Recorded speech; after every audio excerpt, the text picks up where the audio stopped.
This is Agriculture Today. I'm Samantha Bennett with the K-State Radio Network.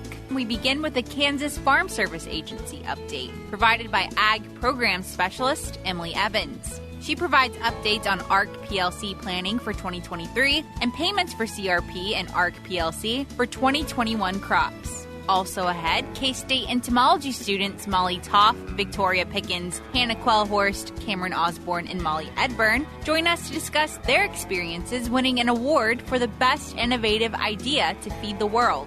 We end with K-State experts Brad White, Phillip Lancaster, and Dustin Pendell for this week's edition of the Beef Cattle Institute's Ask the Experts. This week, they answer a listener's question on what sustainability means in beef cattle production. That and more is coming up ahead on Agriculture Today.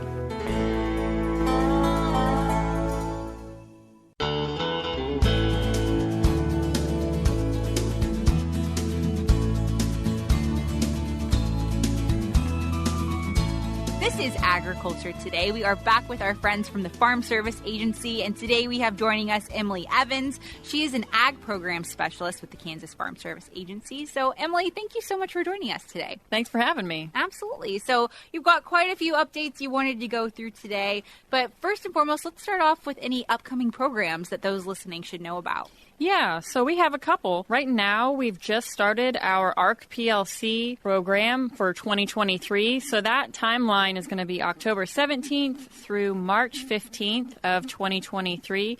And that's one of our main Farm Bill programs. We have a sign-up for that every year. What I would say is farmers and ranchers that typically participate in that, they'll want to go back, kind of think on whether or not they want to stay in their specific election that they have right now. There's ARC County, there's ARC Individual, there's PLC or price loss coverage.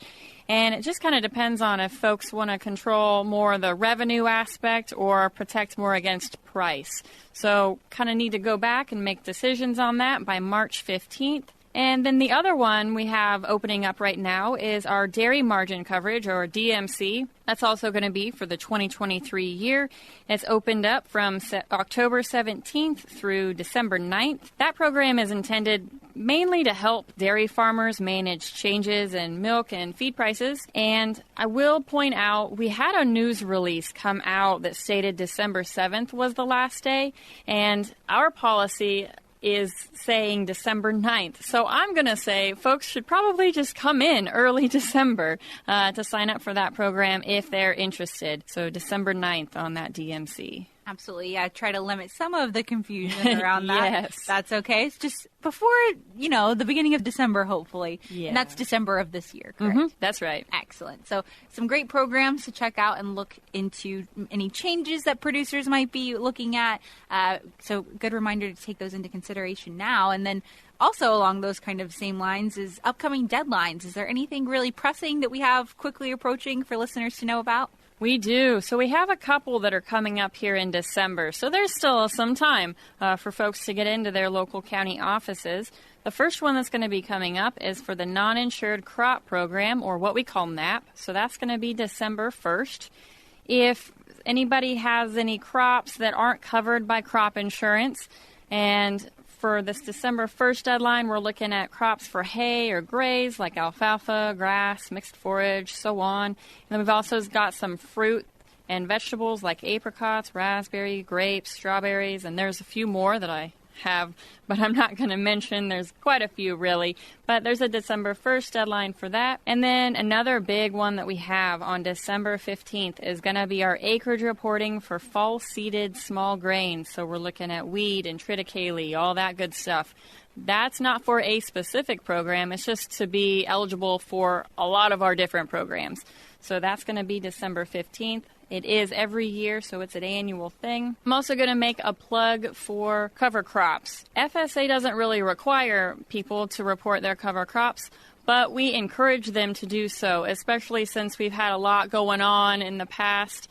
It just is good to report those at the beginning of the year, which we're at the beginning of 2023 right now for FSA. We've transitioned to the new fiscal year, so just kind of want to point out acreage reporting, wheat, triticale, the small grains, plus cover crops. It'd be good to get those in by December 15th of this year. Absolutely. That non-insured crop program you mentioned, otherwise known as SNAP, a big one for producers, especially when we've considered the drought that we've had, especially this past year. Those are crops that, like you mentioned, aren't normally insured under most programs, and that's an opportunity to help take care of that. It sure is. It sure is. Definitely, if you have specialty crops or you hay or graze a lot of crops, definitely be talking to your local county office and getting in for that program. It can always be helpful down the road. You never know when weather strikes. Absolutely, or when it doesn't in this case, like this year, unfortunately. And then in terms of other current events happening at the Kansas FSA office, is there anything else going on that listeners should know about? Yeah, we've been making our payments, so it's the beginning, again, of our fiscal year for 23. And so especially CRP and ARC-PLC, those payments have been coming out here early October. And I can't speak too much for CRP. It's not my area. But I can say for ARC-PLC, we've issued about $2 million in payments, which is pretty low relative to prior years. But that simply means that for the 2021 year, that's what we pay on. We pay a year late, so we're paying our 2021 crops now. It means that our revenues and prices were high enough that most counties and commodities didn't really have too much of a shortfall. So you might be seeing payments for that, but that's one thing we've got going on here in October. And then just a final thing, I'm going to mention we are now in the last year of our 2018 Farm Bill. So that expires here in 2023. The House and the Senate, they have begun holding their committee hearings to review and hear input on the current USDA programs. I think they started that back in April of this year. So they hold hearings, farmers and ranchers and ag groups and all kinds of the people can go in and be heard right now, or can call their congressmen if they have input on the USDA programs. We're kind of expecting to see movement on this throughout the year, but about this time next year, so October of 2023, hoping to see a better idea of what that final farm bill is going to be. Hopefully next December it will be finalized. Absolutely, yeah. A lot of conversations revolving around the Farm Bill. Obviously, it plays such a critical role ensuring agriculture can continue in the U.S. and helping support our producers. So definitely something we'll continue to look at and hear about more on this program in the future. But Emily, thank you so much for these updates. Well, thanks for having me. Thanks so much. Absolutely. It was great to have you on the show. Once again, that was Emily Evans. She's an ag program specialist for the Kansas FSA, joining us to share a few FSA updates. Before we cut to a short break, we're sharing a quick glimpse of what our friends at the Beef Cattle Institute have been up to on their Cattle Chat podcast. K-State experts Brad White, Bob Larson, and Dustin Pendell chat about responding to disease outbreaks with Kelli Almes, the Associate Coordinator of the National Animal Health Laboratory Network. So, Bob, what have the organizations come up with? Well, one of the things, I guess, maybe my perspective is, if something were to be really damaging in your local area, so, African swine fever for the swine producers or foot and mouth disease for beef cattle producers, it could really feel isolating really quickly. But I would encourage people to think about, you've got a local veterinarian that would be your first line of contact. If you're the veterinarian and you're kind of feeling isolated, you've got the state veterinarians, and you've got some of these organizations, the Academy of Veterinary Consultants and American Association of Bovine Practitioners, just recently did a joint working group to come up with some kind of how to provide support to veterinary practices that are in rural communities serving livestock clients in the face of one of these outbreaks. So providing information that they would need to transmit to their clients, information that they'll need to transmit between each other, and how do we, as quickly as possible, either maintain or resume normal activities. And the good thing about agriculture and veterinary medicine and some of these connections are we have kind of a web of people that all have the same goal, which is, well, let's protect our clients, let's protect our livestock. And you're never in it alone. And there's been a lot of groundwork done now. We're trying to prevent these problems from ever occurring. But we've also started the process of, if they happen, how do we get back to normal as quickly as possible? Kelli, that's one of the things your group does as well, right? It works on how do we manage some of those biosecurity plans, how do we plan before. And we talked about ASF But this is another area. Yeah, so biosecurity plans or secure food supply plans. So, here in our state, the State Department of Agriculture has templates for those. They'll get into a veterinarian, a producer, et cetera. And having those plans in place before something happens saves a lot of time and usually saves a lot of heartache for producers and veterinarians that are involved in those cases. And I think, one of the things we need to emphasize, too, is for the severe high consequence disease, and we've talked about endemic diseases, we've talked about foreign animals, the severe high consequence diseases, some of them are foreign animal disease, which means they aren't here. Some of them that are, we are working to mitigate those, right? So we don't want people to be afraid, because one of the big things with the biosecurity plan is the communication, proper communication. So if you think you have one of these, that's a hard call to make, but you got to make that call, because time really, really is critical. We have people like Kelli and the USDA that their goal is to confirm or not confirm as quickly as possible, right? Because there are other diseases that look like a lot of these diseases. And so I know we have a network of veterinarians here in the state of Kansas that they can be on the farm literally in hours and start that process. And they all get trained on specifically what do those diseases look like? What do the common diseases look like? What are the differentiating factors? You just got back from some training. I did, yeah. So I just helped with one of those courses. So yeah, all of those veterinarians across our state and the nation are foreign animal disease diagnosticians, and they are all specifically trained. They're trained to look at clinical signs, symptoms, and how to take samples appropriately and get them to the lab in a really timely fashion to get answers. So call. Don't wait if you see something unusual. But I would start with, and Bob, you mentioned this, call your local vet. Yeah, exactly. I mean, it all starts in your local community, and you get quick response that way. You get people that really know your operation and your risk factors, and that allows us, I think, to make really good decisions as fast as we can. Once again, those were our friends from the Beef Cattle Institute and their Cattle Chat podcast. The rest of that episode is linked in the show notes of today's program, which can be found on agtoday.net. You'll be hearing from them again later in today's programming for this week's BCI's Ask the Experts. That and more awaits us ahead on Agriculture Today.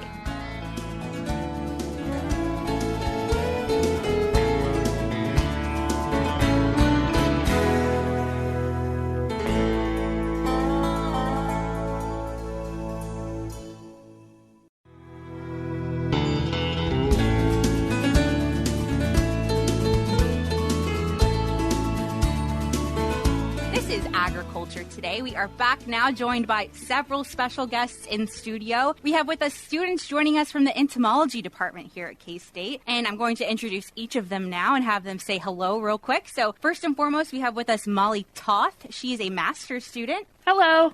We also have Victoria Pickens. She is a PhD student. Hello. And Hannah Quellhorst. She is a PhD candidate. Hello. And Cameron Osborne. He is also a PhD candidate. Hello. And Molly Edeburn. She is a sophomore here at K-State studying entomology in her undergrad right now. So, Molly? Hello. Thank you guys each for joining us here today. And we have you here to talk about several subjects today because the entomology department is just so cool. You guys have so much going on currently. But one of the big news topics circulating your department as of late is you guys won this huge prize. And it was for the best idea to feed the world. So I know you guys won this really cool prize because of this groundbreaking idea to kind of use insects to break down plastic. So let's talk about that a little bit. Who came up with this idea? Where was the inspiration from? That was me. So I work with insects that already feed on things, and I've always really loved the environment and wanted to find ways to get it to work in our favor. And so I knew that there were already some beetles being tested for eating plastics, and so I thought that was a good idea to move forward with finding new innovations. Excellent. And then timeline-wise, when you came up with this idea to where you guys won this prize, what did that really look like? It started sometime around the end of January or February when we started to form a team, and then everything needed to be turned in by, I think it was May 5th. Yeah, and we first started meeting early March, I believe. Yeah, in our big group, we started to meet regularly, almost every week or two by March. Wow, so this is over a month-long process. It was a semester. Yeah. It was a lot of work that went into this, and obviously it paid off. You guys competed with students from 30 other different universities to win this prize, and the prize that you guys won ultimately ended up being $25,000. And that's a big deal. You guys competed with 30 other top universities from across the country, and you guys won the most innovative idea. What did that feel like? It was pretty hard to contain. We were on a Zoom call when they announced it. It was very hard to contain our excitement. It was hard not to show how excited we were that we were the winners on screen. So, yeah, it was just butterflies. I was so excited. Had to maintain that somewhat air of professionalism, right? While on the inside, you're like, wow, I can't believe we just did that. Well, especially, too, because, when they're announcing the winners, they'll start to go down and up the list. And so trying to contain ourselves as we got closer and closer, you could obviously see we were getting more and more interested as it got further on, too. So yeah, when they got to the last two, and the last two groups were both K-State, you hear K-State and you're like, of course, and you're like, just say the next word, please. Say the next word. Absolutely, yeah. The other team from the grain science department here at K-State winning first and second place, and this was the first year of this huge innovation competition kind of thing where all of these different university students from across the country, like I said, brought their best ideas.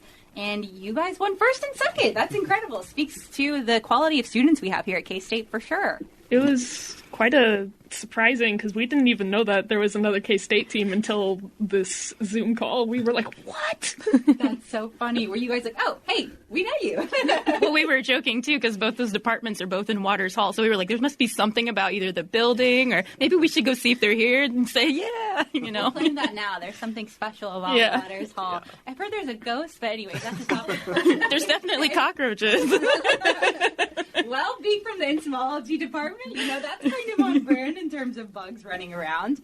But in terms of other work that you guys do in the entomology department, there were these C.V. Riley prints that were somewhat recently uncovered. I know there's a legend behind how they were actually discovered, but there was a reinvestment, a reinvigoration in the interest surrounding these prints. So tell us a little bit about those. Yeah, so C.V. Riley was a pretty famous entomologist. He died in 1895, and at his death, his wife donated many of his artistic works to Kansas State, where he guest lectured for a little while. And our club here at Kansas State celebrated our 100th anniversary, and we were founded in 1921. And so we decided to do something special for our centennial year. And we took a look at these prints and said they can use a little more care. We decided to launch an initiative to help fund their restoration and preservation. And that's what we've been working on for the past year or so. We've done some fundraising, and we continue to do fundraising towards a small goal. And we're developing some fun stuff on the side, such as a coloring book that is going to be set to launch later this semester.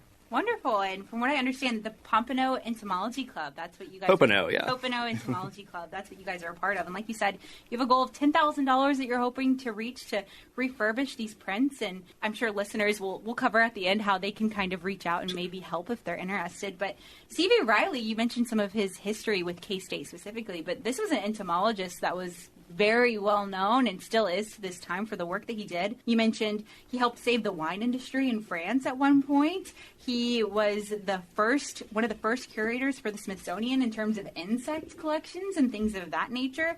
So the history that you're preserving here, it doesn't just tie into K-State's history. It's the history of entomology, really, that you're helping preserve. Absolutely.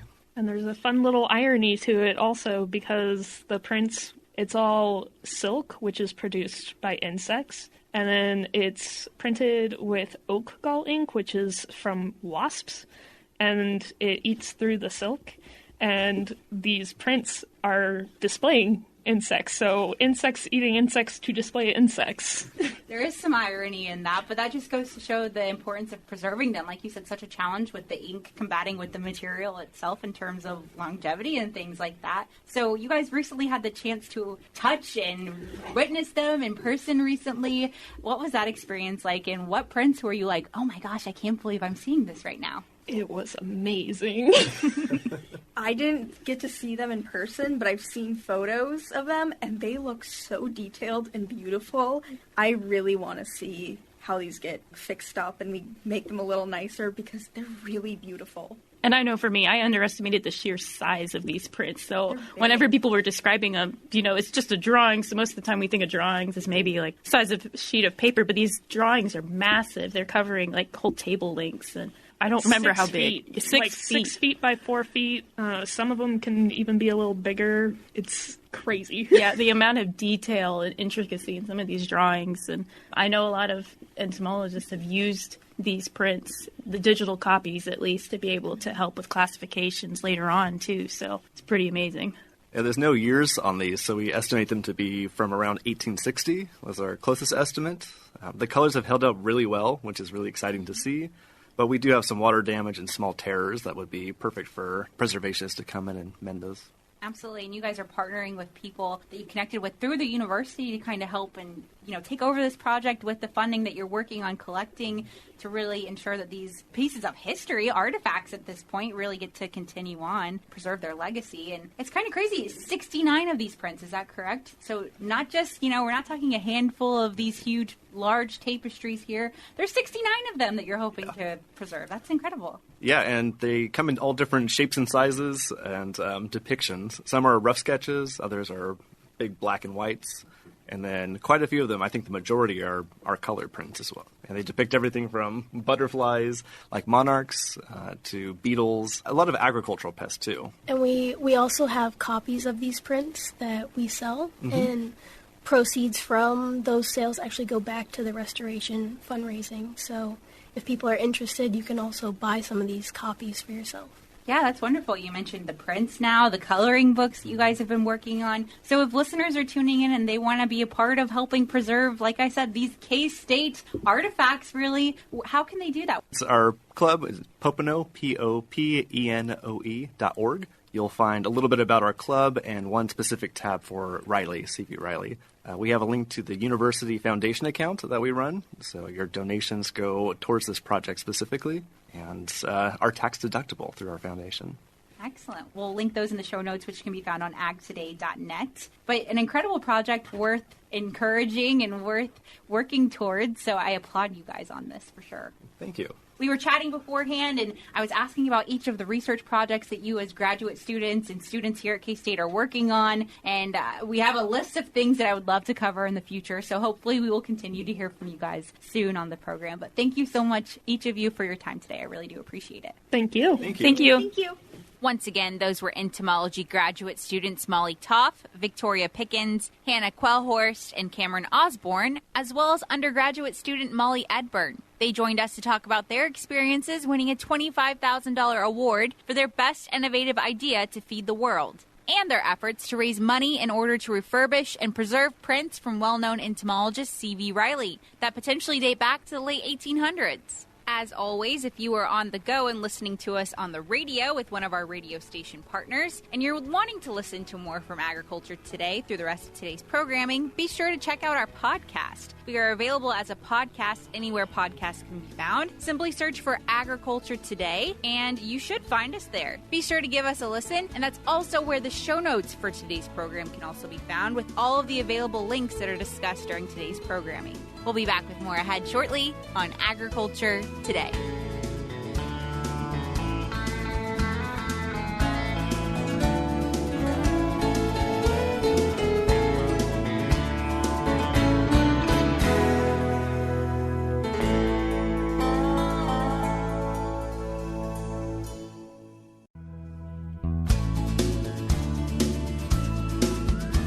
This is Agriculture Today. We're ending this Wednesday's programming with our Beef Cattle Institute's Ask the Experts segment. This week, experts Brad White, Phillip Lancaster, and Dustin Pendell answer a listener's question on what sustainability means in beef cattle production. Hi, welcome to Beef Cattle Institute's Ask the Experts, where our experts will answer your questions. I'm Brad White, and with me today is Dr. Phillip Lancaster, a nutritionist here at Kansas State. Hi, Brad. And Dr. Dustin Pendell, a ag economist here at Kansas State as well. Hello, Brad. So on this program, what we'll do is our experts will answer your questions. So if you have a question you'd like to send us, you can email us at bci@ksu.edu. And after I ask each of them the question, they'll have a chance to respond, and they can get up to 10 points for each question. So let's dive right in today with our listener question. And this question is, I keep hearing about sustainability in the beef industry. What does that mean? And Phillip, I'm going to go to you first. That's an interesting question because it's fairly subjective that what people think sustainability is and what it means and how to achieve it, because we have a difficult time measuring it. But there are three pillars three parts of it that people generally agree on, that there's an environmental component, an economic component, and a social component. Or you may have heard it as people, planet, profit. And then, so in the beef industry, how do we try to achieve that is by focusing on the environmental components of our industry, which are mainly land use, water quality, things like that, whether ranches are making a profit, and then whether we're providing a quality food product for society. Absolutely. Good response there, Phillip. And Dustin? Yeah, I mean, as Phillip pointed out, I think it's a pretty big question. I mean, depends on who you talk to also, I think, on how you define it. You know, he mentioned the three pillars. When I hear a lot about the environment, and although as an economist, I tend to think more about the profitability, that we can't forget about, being sustainable from a profitability standpoint. And so for me, sustainability, yes, you've got the environment, we've got to sustain all that. There is a social component, I think, as Phillip talked about as well. But again, being the economist, you have to come back to that dollars and cents. You have to be able to sustain that profitability so that you can continue doing it. Okay. So Phillip's got a slight lead off the initial answer, listing all three areas and giving us a great definition of what those could mean with 8 points. Dustin got 7 on his first go. Phillip, I'm going to refine the question and say, okay, so with this information, this is all still a high level. What do I do as a cow-calf producer? Well, so I think the things to focus on, the number one thing to focus on as a cow-calf producer is your land management and forage, grazing plan, those kind of things, because all of those things are affecting the quality of the soil health, the water quality, air quality, all of those kind of environmental things. So that's a big component from the cow-calf's perspective on the environmental side. From the economic side, obviously trying to make a profit, but then also part of that, I think, is the generational transfer or plan there. And then from the social side, cow-calf producer is the one converting the non-edible forage into high-quality edible beef. And so that's a big component of the social side or food security component of sustainability. Excellent. Dustin? Wow, he pretty much covered everything in that response. And I think he did an outstanding job there. And I don't know that I have a lot more to add. I think I'll just admit defeat to this. No, I think me as an individual producer, it comes back. I agree with the land component because that talks about forage. You can talk about your soil. That also has an impact on profitability, allows you stocking rates, stuff like that. And then, of course, you've got the social component of that as well. So, yeah, no, I'm just going to admit defeat right now. Yeah. So Phillip had great answers, ran over time, but had great answers. He went way over time. Way over time. So I think that almost might be a negative. So I might be able to sneak in just because he went over. I mean, no, I checked with the judges. They said no. So sorry about that. Phillip, though, great answers. And I do think it's important because I think sustainability too often is such a big topic that we don't break it down and do feel like there's anything we can do. The U.S. Roundtable for Sustainable Beef is a good one to look into. You've been our representative on that, so I think that's where you have some of that good information. As always, we appreciate you joining us, and if you have questions you'd like us to answer, send us an email at bci@ksu.edu. Once again, those were K-State experts Brad White, Phillip Lancaster, and Dustin Pendell for this week's BCI's Ask the Experts. We'll be back with more tomorrow on Agriculture Today.